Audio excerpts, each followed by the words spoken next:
마도카는 초등학생 소녀였다. 어느 날 마도카 학교에 개교 기념일을 낀 연휴를 맞아 마도카와 그녀의 어머니는 외할머니 댁을 방문한다. 아버지 우아라는 의사였고 바쁜 수술 일정 때문에 마침 외할머니 댁에 가지 못했다. 외할머니 댁에 도착한 후 마도카는 어머니와 함께 외할아버지를 마중하러 자전거를 타고 나갔다가 갑작스레 발생한 토네이도에 휩쓸려 사고를 당한다. 마도카의 어머니는 토네이도에 무너진 건물 잔해에 깔려 사망했고 마도카는 그 모습을 지켜볼 수밖에 없었다. 유명한 영화 감독이자 영화 제작자였던 요시로는 60대의 남자로 최근에 자신보다 40살이나 어린 젊은 여자와 재혼을 했다. 요시로의 어머니는 아들의 재산을 노리고 아들과 결혼했다고 며느리를 몹시도 불신하였으나 정작 아들 요시로는 그래도 상관없다는 식이었다. 심지어 요시로의 새로운 아내가 된 치사토는 요시로의 앞으로 거액의 생명보험도 몇 개나 가입하자고 했고 요시로는 그것에 동의했다. 요시로의 어머니는 그런 아들이 불안해 경찰에 아들의 재산을 노리고 결혼한 며느리가 두렵다면서 아들의 보호를 요청하는 편지를 경찰서에 보냈지만 경찰은 그다지 신경 쓰지 않았다. 얼마 후 요시로는 어느 온천 마을에서 죽었는데 새로 맞이한 아내 치사토와 함께 온천 여행을 갔다가 그 근처 등산로에서 황화수소 가스에 중독되어 질식해 죽은 것이었다. 황화수소 가스는 온천이 있는 마을에는 종종 나타나는 것이었지만 사람이 질식해 사망하는 일은 극히 드문 경우였다. 게다가 요시로는 치사토와 함께 근처 산으로 등산을 갔다가 치사토가 마침 깜빡 잊고 놔두고 온 카메라 배터리를 가지러 숙소로 다녀온 사이에 요시로가 황화수소 가스를 마시고 사망한 것이었다.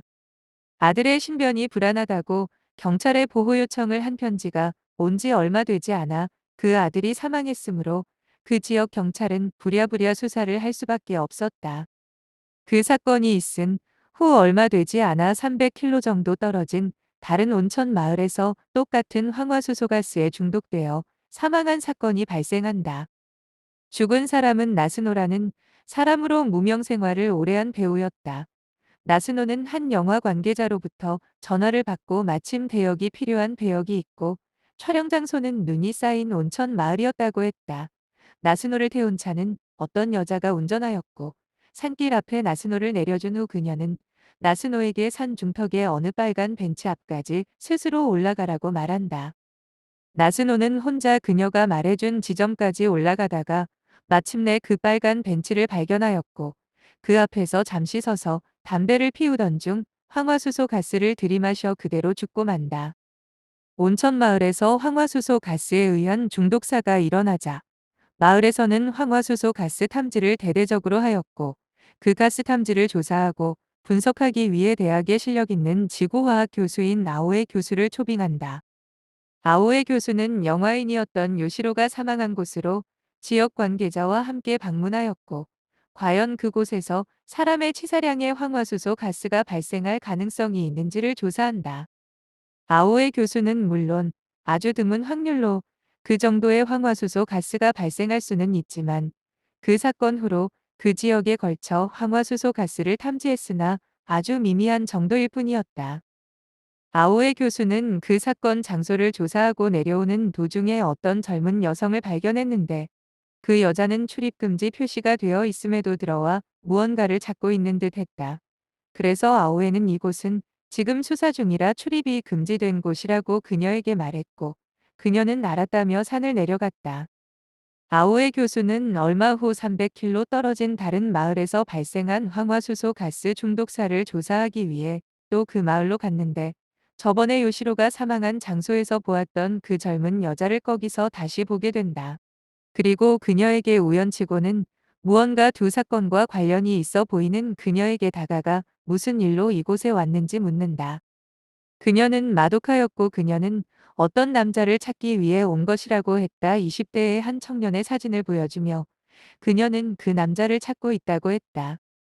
그 남자는 요시로의 중독사가 일어났던 온천 마을에도 2번 정도 나타났었고 무명 배우 나스노의 중독사와도 관련이 있는 남자였다. 마도카는 아오에 교수에게 이상하리만치 신기한 능력을 보여주었는데 바람과 비구름을 계산해서 정확히 언제 비가 오고 그칠지를 예측했다. 그리고 굴러가는 볼링공을 보고 어느 핀이 몇 개나 쓰러질지를 예측했고 결과는 그 말대로였다. 그녀는 물리학적으로 모든 조건을 계산 후 유체의 흐름이나 물체의 이동 등을 예측하는 것이었다. 하루는 나우에 교수를 불러 근처 공원으로 몇 시 몇 분까지 나오라고 했고 밤늦은 시각이었던 그때 마도카는 드라이아이스를 물에 넣은 상자를 아오의 앞에 놓고 그녀가 말한 시각이 되자 드라이 아이스에서 나온 흰색 연기는 마치 줄 지은 것처럼 일렬로 한 방향으로 모였고 한 곳에 모여 뭉치기 시작했다. 마치 황화수소 가스가 그때 그 장소에서 그런 식으로 한 곳에 모아질 수 있다는 것을 보여주는 듯했다. 하지만 그런 현상은 마도카가 초능력을 써서 만든 것은 아니었고 그녀가 기상 상황을 분석해서 그 시각에 그런 현상이 발생한 것을 아오에 교수에게 보여준 것이었다. 마도카는 아오에에게 자신과 같은 능력을 가진 사람이 한 명 더 있다고 했고 그 사람이 자신이 찾고 있는 남자라고 했다. 마도카는 자신의 아버지인 우아라 교수의 얘기를 하였고 우아라 교수는 뇌를 연구하는 박사였다. 어느 날 뇌사 상태에 빠진 한 소년이 우아라 교수가 있는 병원에 입원하였고 우아라 교수는 그 소년의 치료를 맡았다. 그 소년은 황화수소 가스에 질식해 사망한 한 가족의 생존자였다. 어머니와 누나는 황화수소 가스에 질식해 사망했고 그 소년은 다행히 목숨은 건졌으나 식물인간이 되었다. 아버지는 아마카스라고 하였고 유명한 영화 관계자였는데 마침 다른 지역에 출장을 가 있어서 목숨을 건졌고 아내와 딸을 잃고 아들마저 뇌사 상태에 빠졌기 때문에 몹시 슬퍼한다. 그리고 우아라 교수에게 아들의 치료를 부탁했고 우아라 교수는 겐토라는 이름의 그 아들을 치료하기 위해 자신이 연구 중이었던 컴퓨터 칩을 조직 배양한 암세포와 함께 겐토의 목 뒤쪽에 이식한다. 겐토는 수술 후 얼마 후 깨어났으나 과거를 전혀 기억하지 못했다. 아버지인 아마카스와 어머니와 누나의 죽음 등을 전혀 기억하지 못했으나 자신이 몇 살인지는 기억해냈다. 그리고 수술 후 깨어난 후 겐토는 놀라운 능력을 발휘한다. 주변의 조건을 파악한 후 얼마 후의 결과를 예측하는 능력이 생긴 것이다. 비바람을 계산해서 날씨를 예측했고 날아간 종이 비행기의 착지점을 정확히 예측했다. 겐토는 새로운 조건들을 경험하면 경험할수록 물리적인 그 결과를 더 잘 예측할 수 있게 되었다.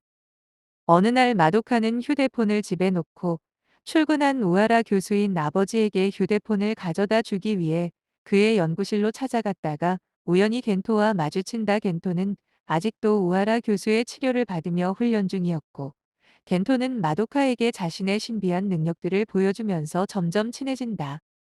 마도카는 겐토가 아버지 우아라 교수의 이식 수술을 겐토가 받은 후 그런 능력이 생긴 것을 알고 나서 자신도 그런 이식 수술을 받고 싶다고 자원한다. 마도카는 자신이 토네이도에 휩쓸려 어머니가 돌아가신 것을 목격했고 자신이 그런 능력이 있었다면 어머니가 죽지 않았을 것이라고 생각한다. 어렵게 결정을 얻은 마도카는 아버지를 통해 목 뒤쪽에 이식 수술을 받게 되었고 그 수술에는 여러 가지 위험 요소가 따랐으나 무사히 마도카는 깨어났고 또한 겐토와 마찬가지의 능력을 얻는다. 마도카는 그렇게 겐토와 잘 지냈으나 어느 날 겐토는 갑자기 떠나버렸고 마도카는 황화수소로 인한 요시로의 죽음을 신문기사로 읽고 그것이 겐토가 저지른 일이라고 직감한다. 사실 겐토는 어머니와 누나를 황화수소 가스로 잃었고 자신 또한 황화수소 가스를 마셨지만 사실 뇌사는 아니었다. 단지 죽은 척 할 뿐이었었고 아버지인 아마카스가 병문안을 왔을 때 아마카스가 통화하는 내용을 다 들었다. 아마카스는 영화로서는 성공한 인물이었으나 완벽주의자였고 사이코패스 성향이 있었다.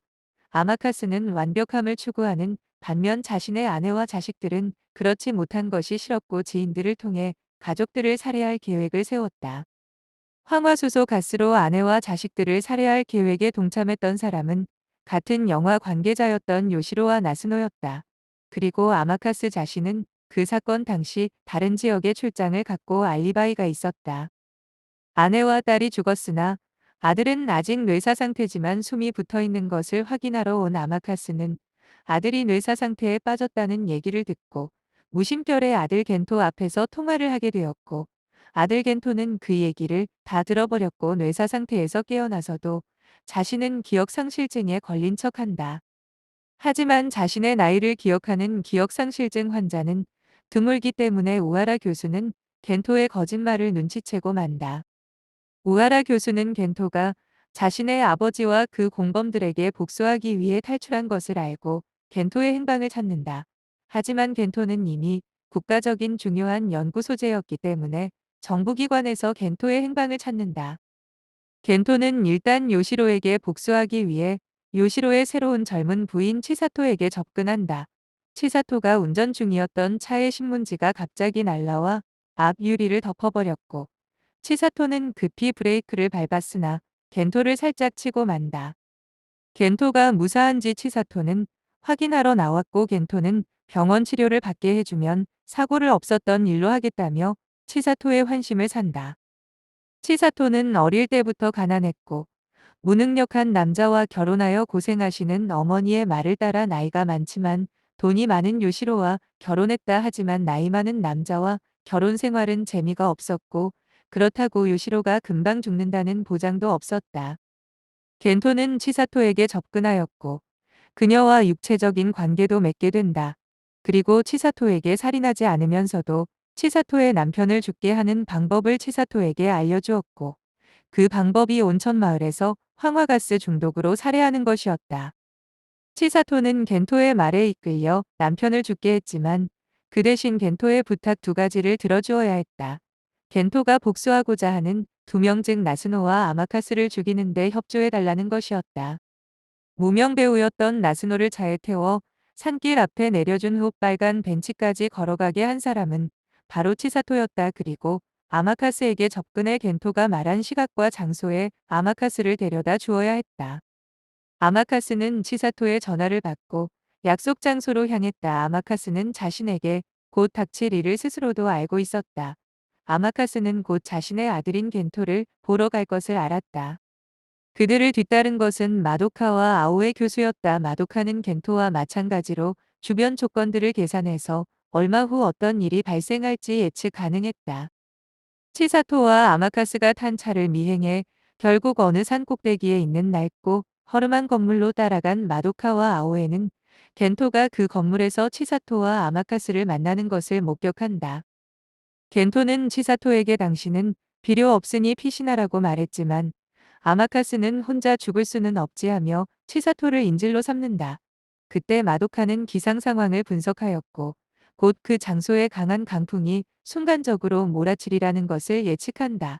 그리고 자신이 미행할 때 타고 온 차로 그 낡은 건물로 돌진해 건물의 일부를 무너뜨린다. 그로 인하여 강한 강풍이 몰아쳤지만 건물의 일부가 그 바람을 막아주는 역할을 해서 겐토가 예측한 강풍이 빗나가게 된다. 결국 아마카스를 건물 붕괴로 죽게 할 겐토의 계획은 어긋났고 아마카스는 무너진 건물 잔해에 갈렸지만 목숨은 건진다. 겐토에게 이만 단념하라고 마도카는 권유하였고 겐토는 그 자리를 떠났고 사라져버린다. 아마카스는 병원에 입원해서 목숨은 건졌지만 얼마 후 스스로 목숨을 끊는다. 온천마을에서 발생한 두 건의 황화수소 중독 사건은 언론에 알려졌지만 누군가의 장난 삼아 황화수소 가스 발생 실험을 한 사고사로 발표되었고 그 온천마을은 다시 많은 사람들이 찾게 되었다.